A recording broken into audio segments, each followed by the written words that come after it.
Film ഗാരേജിന്റെ ഇന്നത്തെ cinema വാർത്തകളിലേക്ക് ഇവർക്കും സ്വാഗതം. ആസിഫ് അലിയുടെ ഈ വർഷം തിയേറ്ററുകളിലേക്ക് എത്തുന്ന ആദ്യത്തെ നായകനായിട്ടെത്തുന്ന സിനിമയാണല്ലോ തലവൻ. ചിത്രം ആസിഫ് അലി ബിജുമേനോൻ കോംബോയിൽ എത്തുന്ന സിനിമയാണ്.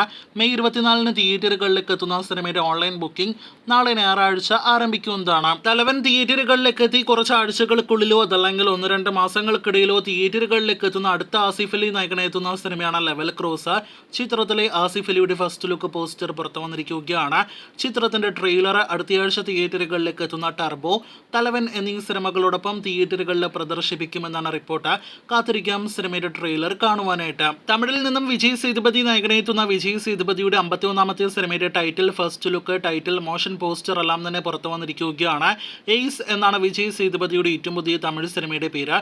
ഈ കാണുന്നതാണ് ഫസ്റ്റ് ലുക്ക്. ഈ വർഷത്തിലെ വലിയ വിജയം നേടിയെടുത്ത സിനിമകളിൽ ഒന്നാണല്ലോ ഫഹദ് നായകനെ എത്തിയ ആവേശം. ആവേശത്തിനെ തുടർന്ന് മലയാളത്തിൽ ഒട്ടനേകം സിനിമകൾ കമ്മിറ്റ് ചെയ്തുകൊണ്ടിരിക്കുന്ന ഫഹദ് വരാനിരിക്കുന്ന ഒരു സിനിമയുടെ ഒഫീഷ്യൽ പ്രഖ്യാപനം വന്നിരിക്കുകയാണ്. ജിത്തു ജോസഫിന്റെ സംവിധാനത്തിൽ ശാന്തിമായ ദേവി തിരക്കഥ രചിച്ച് ഫഹദ് നായകനെ എത്തുന്ന സിനിമയുടെ ഒഫീഷ്യൽ പ്രഖ്യാപനം വന്നിരിക്കുകയാണ്. സ്ക്രിപ്റ്റ് വർക്കുകൾ ഉടനെ ആരംഭിക്കുന്ന സിനിമയുടെ ഷൂട്ടിംഗ് അടുത്ത വർഷമായിരിക്കുമെന്ന് ജിത്തു കൺഫേം ചെയ്തിട്ടുണ്ട്. മഞ്ഞുമൽ ബോയ്സ് എന്ന സിനിമയുടെ വൻ വിജയത്തിന് ശേഷം ചിദംബരം സംവിധാനം ചെയ്യുന്ന സിനിമയിൽ ആസിഫ് അലി മുതൽ ഇതിനോടകം തന്നെ കമലഹാസൻ, രജനീകാന്ത് എന്നിവരുടെ പേരുകൾ വരെ നാം കേട്ടുകഴിഞ്ഞതാണല്ലോ.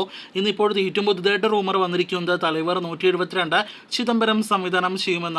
നിലവിൽ ഇതൊരു റൂമർ മാത്രമാണ്. ഒഫീഷ്യൽ അപ്ഡേറ്റിനായിട്ട് കാത്തിരിക്കാം. ദേവര ഈ വർഷം തിയേറ്ററുകളിലേക്ക് എത്തുന്ന ജൂനിയർ എൻടിആറിന്റെ വമ്പൻ തെലുഗു സിനിമയാണല്ലോ. ഒക്ടോബർ മാസം തിയേറ്ററുകളിലേക്ക് എത്തുന്ന സിനിമയിലെ ഫിയർ സോങ് നാളെ മെയ് 19-ാം തീയതി വൈകിട്ട് 7:02 പുറത്തുവരും. ജൂനിയർ എൻടിആറിന്റെ ജന്മദിനത്തിന് മുന്നോടിയായിട്ടാണ് ചിത്രത്തിലെ ഗാനം പുറത്തുവരുന്നത്. ഉണ്ണി മുകുന്ദൻ നായകനെ എത്തുന്ന മാർക്കോ എന്ന സിനിമയുടെ ചിത്രീകരണം മൂന്നാറിലായിരുന്നല്ലോ ആരംഭിക്കപ്പെട്ടത്. ഇപ്പോഴത്തെ മൂന്നാർ ഷെഡ്യൂൾ പാക്കപ്പ് ആയിരിക്കുകയാണ്. തുടർന്ന് കൊച്ചിയിലായിരിക്കും അടുത്ത ഷെഡ്യൂൾ ചിത്രീകരണം ആരംഭിക്കുക. സിനിമയ്ക്ക് ഒരു ഷെഡ്യൂൾ ചിത്രീകരണം ഗ്രീസിൽ കൂടി ഉണ്ട് എന്നാണ് നിലവിൽ പുറത്തു വന്നിരിക്കുന്ന റിപ്പോർട്ട്. തമിഴിൽ നിന്നും ഇനി തിയേറ്ററുകളിലേക്ക് എത്തുന്ന സിനിമകളിൽ വമ്പൻ സിനിമയായ ഇന്ത്യൻ 2 എന്ന സിനിമയുടെ അപ്ഡേറ്റ് വന്നിരിക്കുകയാണ്. ശങ്കറിന്റെ സംവിധാനത്തിൽ കമലഹാസൻ നായകനെ എത്തുന്ന സിനിമയുടെ ഓഡിയോ ലോഞ്ച്, വമ്പൻ ഓഡിയോ ലോഞ്ച് വരുന്ന ജൂൺ 1-ാം തീയതി നടക്കുന്നതാണ്.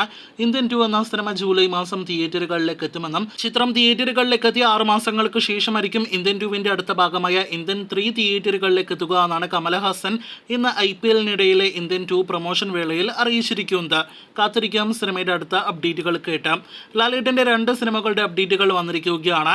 എമ്പുരാൻ എന്ന സിനിമയുടെ ഏറ്റവും പുതിയ ഷെഡ്യൂൾ കഴിഞ്ഞ ദിവസം തിരുവനന്തപുരത്ത് ആരംഭിക്കപ്പെട്ടിരിക്കുകയാണ്. ടൊവിനോ, മഞ്ജു വാര്യർ എന്നിവരുടെ രംഗങ്ങളാണ് നിലവിൽ ട്രിവാൻഡ്രത്തിൽ ചിത്രീകരിച്ച് തുടങ്ങിയിരിക്കുന്നത്. പൃഥ്വിരാജ് സംവിധാനം ചെയ്യുന്ന സിനിമയിലെ ലാലേട്ടന്റെ ജന്മദിനം പ്രമാണിച്ചുള്ള അപ്ഡേറ്റ് കൂടി അണിയറയിൽ ഒരുങ്ങുന്നുണ്ട്. ലൂസിഫർ തിയേറ്ററുകളിലേക്ക് എത്തിയ വർഷം 2019-ൽ പ്രഖ്യാപിക്കപ്പെട്ട സിനിമയാണല്ലോ റാം. ചിത്രത്തിന്റെ ടൈറ്റിൽ, ഫസ്റ്റ് ലുക്കിന് ശേഷം പിന്നീട് ഒരു ഓൺലൈൻ അപ്ഡേറ്റ് പോലും സിനിമയുടേതായിട്ട് വന്നിട്ടില്ല. ഇപ്പോഴത്തെ ലാലേട്ടന്റെ ജന്മദിനം പ്രമാണിച്ച് സിനിമയുടെ ഫസ്റ്റ് ലുക്ക് പോസ്റ്റർ അതല്ലെങ്കിൽ മറ്റെന്തെങ്കിലും അപ്ഡേറ്റ് വന്നേക്കുമെന്നാണ് നിലവിൽ വന്നിരിക്കുന്ന റൂമർ. 2022-ന് ശേഷം ഷൂട്ടിംഗ് പുനരാരംഭിക്കാനാവാത്ത റാം എന്ന സിനിമയുടെ അടുത്ത ഷെഡ്യൂൾ ചിത്രീകരണം ഈ വരുന്ന ഓഗസ്റ്റ് മാസത്തോടെ ആരംഭിക്കുകയാണ്.